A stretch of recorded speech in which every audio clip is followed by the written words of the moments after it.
Hey guys, it's Jeff Kowal coming to you with another review, this time of a smaller book by a well-known and very popular young comedy magician who has filled in for Mac King in his Vegas show. And yes, I am talking about Nick Diffatte in his book that he published last year in 2019 called Funny.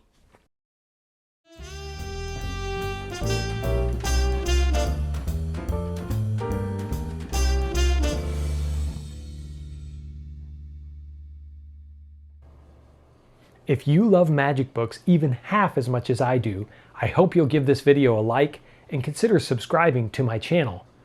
Turn on your notifications so that you won't miss any of the reviews or discussions that we have about your favorite magic books. This book is an 8.5 by 11 paper, staple bound in the center and folded in half, and it includes 3 different magic tricks as well as 11 different essays from the fertile mind of Mr. Nick Diffatte.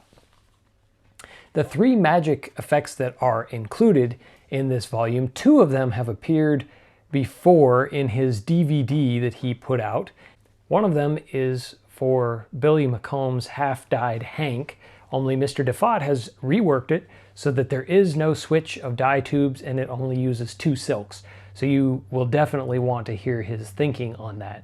The other one that also appeared on his DVD is his Nest of Office Supplies, which is essentially his version of a card-to-wallet, which requires no wallet and is extremely devious in method.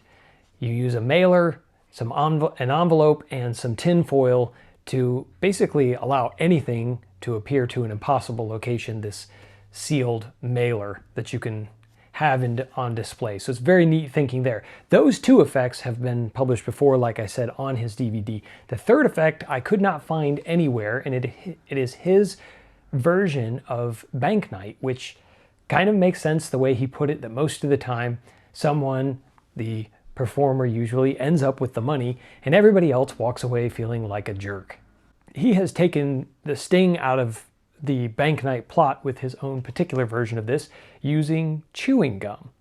I won't say too much more about it other than to say I really enjoyed reading his thought process behind this about the method and the thinking of the plot behind Bank Night, which is part of the reason why you would want to get a book like this, is to get the thinking of a young up-and-comer like Nick. I got to see him first at Magi Fest a few years ago. He performed a set which was brilliant, very funny, and also talked to him in the hallway. He's a very personable guy, very easily approachable, and when he released this book, I was certainly ready to step out and support an artist who puts a lot of thought into his magic.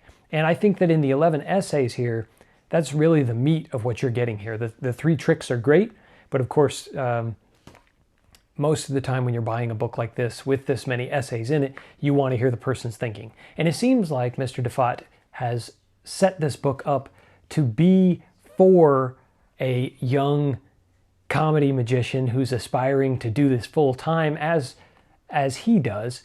And it is written to me with that in mind. He begins it by talking about how there aren't very many young magicians who are into this comedy magic scene where they could do comedy by itself as stand-up, or they could do magic by itself, but they choose to do the 2 art forms together. And so I think there's a lot of really good advice here. Nothing for a seasoned performer. I don't think that there's a lot here that is going to really shake up your world, but there's some really good thinking in here. And he shares his thoughts on a variety of different topics, talking about bombing on stage, what to do, what to expect, that you probably should expect it, his thoughts on how to keep track of your ideas. And that piece, I think a lot of people have honed in on as some really great advice. I know that was the thing that when I walked away from this book, after having read it, I implemented his thoughts on that immediately and saw a boost in my productivity and my creativity because of it.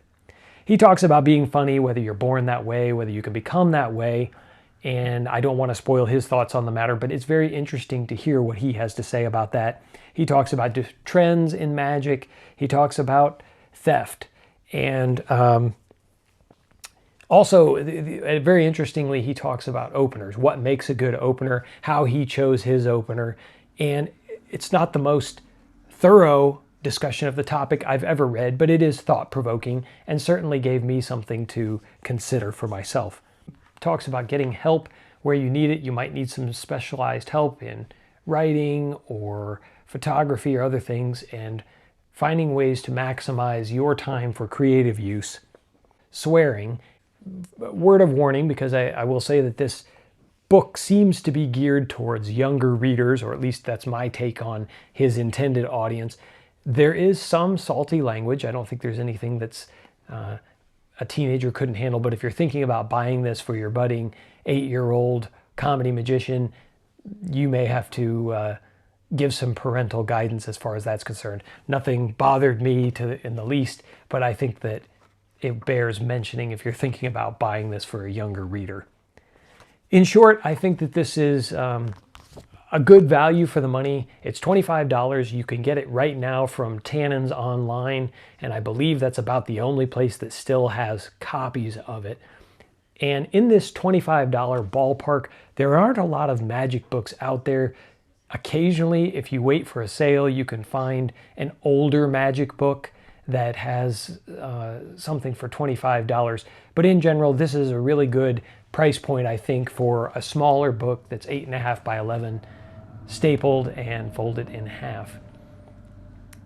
I'd like to thank Mr. Diffatte for talking to me at Magi Fest, for sharing his thoughts in this booklet and telling us how we might pursue being funny. Thanks for watching, and until next time, as always, keep reading.